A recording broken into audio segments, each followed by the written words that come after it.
स्वागत है आपका अपने YouTube चैनल EN हिंदी पर। आज है 18 नवंबर 2020 और 18 नवंबर 2020 की आज की 25 सबसे बड़ी खबरें हम आपके लिए लेकर आए हैं। केंद्र ने मनरेगा के तहत हिमाचल को जारी की 14.86 करोड़ की ग्रांट। केंद्रीय ग्रामीण विकास मंत्रालय ने महात्मा गांधी राष्ट्रीय ग्रामीण रोजगार गारंटी योजना मनरेगा के तहत हिमाचल प्रदेश को 14.86 करोड़ रुपए की ग्रांट जारी कर दी है। यह ग्रांट मनरेगा के दूसरे ट्रेंच की तीसरी किस्त के तौर पर मटेरियल कंपोनेंट और प्रशासनिक खर्चों के लिए दी गई है। इसके बाद प्रदेश में मनरेगा के तहत रुके हुए काम शुरू हो सकेंगे।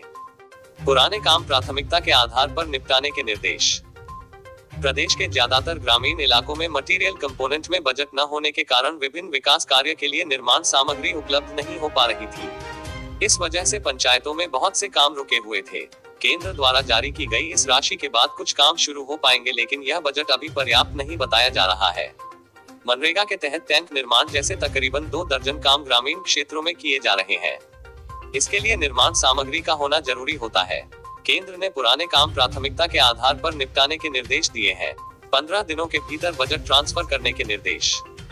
केंद्र ने 15 दिनों के भीतर यह बजट मनरेगा योजना के लिए नोडल एजेंसी ग्रामीण विकास एवं पंचायती राज विभाग को ट्रांसफर करने के निर्देश दिए हैं। राज्य सरकार को स्टेट शेयर के साथ यह बजट ग्रामीण विकास एवं पंचायती राज विभाग को देना होगा, ताकि पंचायतों में रुके हुए काम फिर से शुरू हो सके। बजट ट्रांसफर की सूचना केंद्र को भी देनी होगी। 23 को कैबिनेट बैठक, शिक्षण संस्थान फिर से खोलने को लेकर होगा फैसला। हिमाचल सरकार की अगली कैबिनेट बैठक मुख्यमंत्री जयराम ठाकुर की अध्यक्षता में 23 नवंबर को होगी। इस बैठक में मुख्य रूप से 26 नवंबर से शिक्षण संस्थान खोलने का फैसला लिया जा सकता है। हालांकि प्रदेश में कोरोना वायरस की स्थिति को देखते हुए बैठक में आगामी फैसला लिया जाएगा। 23 नवंबर को सुबह 10:30 बजे बुलाई गई बैठक में सरकारी स्कूलों में दिसंबर में होने वाली सेकंड टर्म परीक्षाओं को लेकर भी स्थिति स्पष्ट होगी।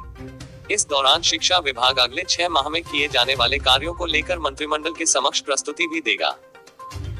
प्रदेश सरकार ने बीते दिनों सरकारी स्कूलों में कोरोना संक्रमण के मामले बढ़ने पर 11 से 25 नवंबर तक स्कूल कॉलेजों सहित ITI में विशेष अवकाश घोषित किया है।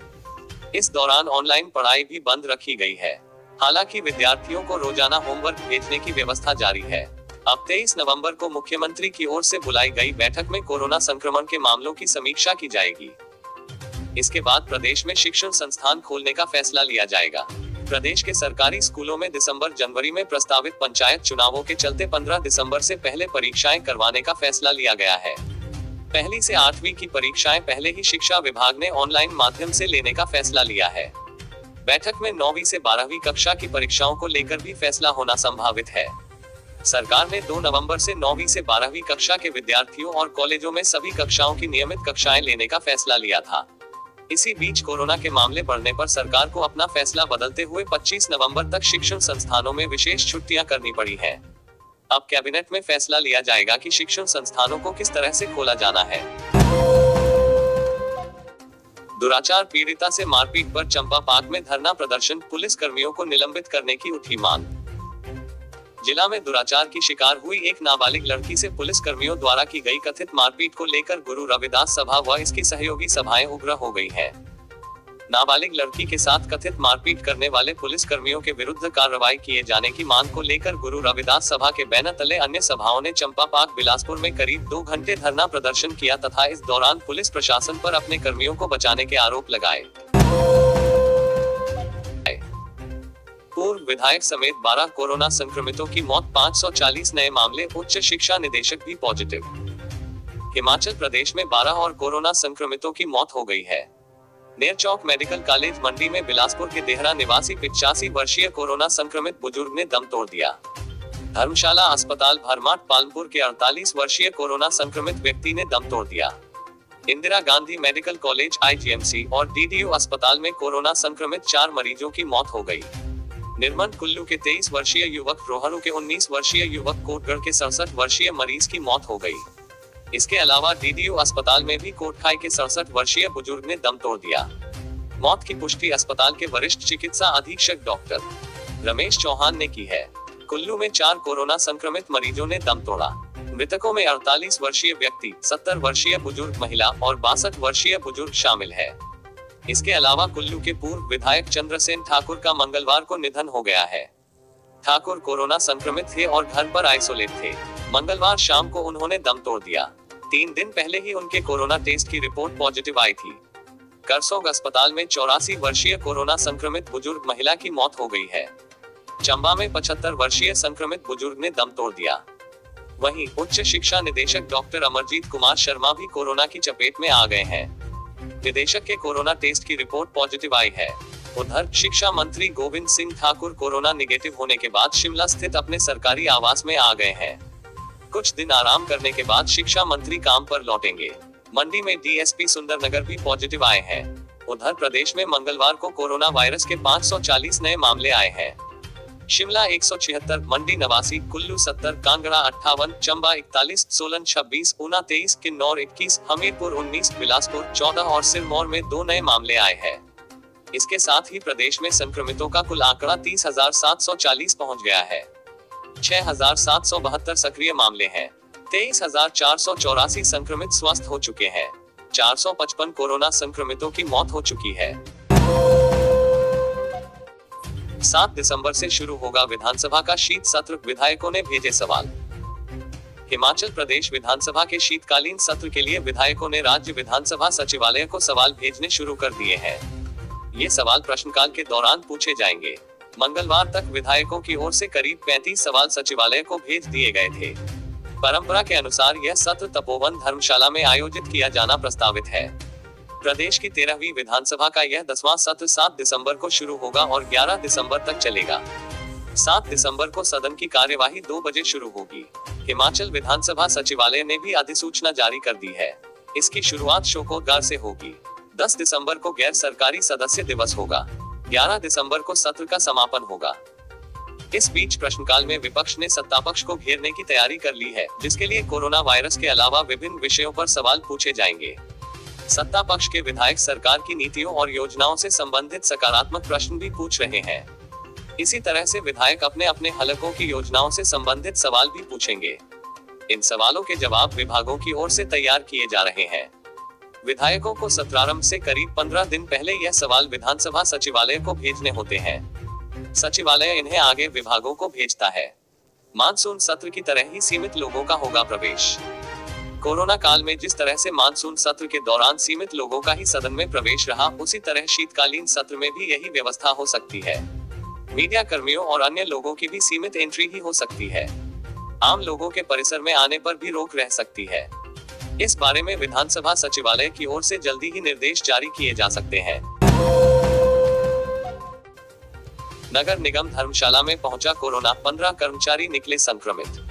नगर निगम धर्मशाला में भी कोरोना ने दस्तक दे दी है।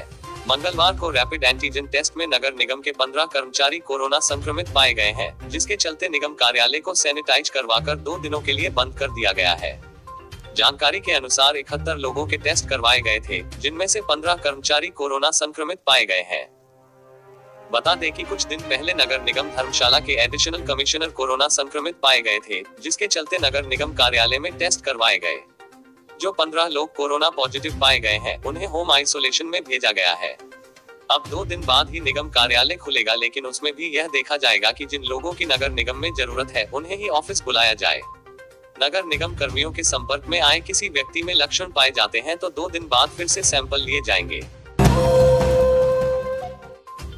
रिटायर्ड फौजी ने नशे में दाग दी, गेस्ट हाउस संचालक पर गोली। उपमंडल बैजनाथ के तहत बीड़ पंचायत के समीप कोटली गुनेहर में एक रिटायर्ड फौजी ने नशे में धुत होकर एक गेस्ट हाउस संचालक पर गोली दाग दी। गनीमत यह रही कि दागी गई गोली गेस्ट हाउस के दरवाजे की चौखट पर लगी, वरना एक बड़ा हादसा घटित हो जाता। इस मामले को लेकर बैजनाथ पुलिस ने तुरंत हरकत में आते हुए रिटायर्ड फौजी हेमराज पुत्र कनकूराम निवासी कोटली गुनेहर को गिरफ्तार कर मंगलवार को न्यायालय में पेश किया है। बैजनाथ के एसएचओ ओम प्रकाश ठाकुर ने बताया कि बीते सोमवार देर रात 11 बजे बैजनाथ थाना को बीड़ चौकी से सूचना मिली, एक रिटायर्ड फौजी ने उसके घर के ठीक सामने एक गेस्ट हाउस संचालक उमेश निवासी जनपुर पर गोली दाग दी है। पुलिस से मिली जानकारी के अनुसार रिटायर्ड फौजी नशे में धुत था। वह गेस्ट हाउस संचालक के द्वारा गेस्ट हाउस के बाहर कुर्सियों को लगाने को लेकर उसके साथ गाली गलौज कर रहा था।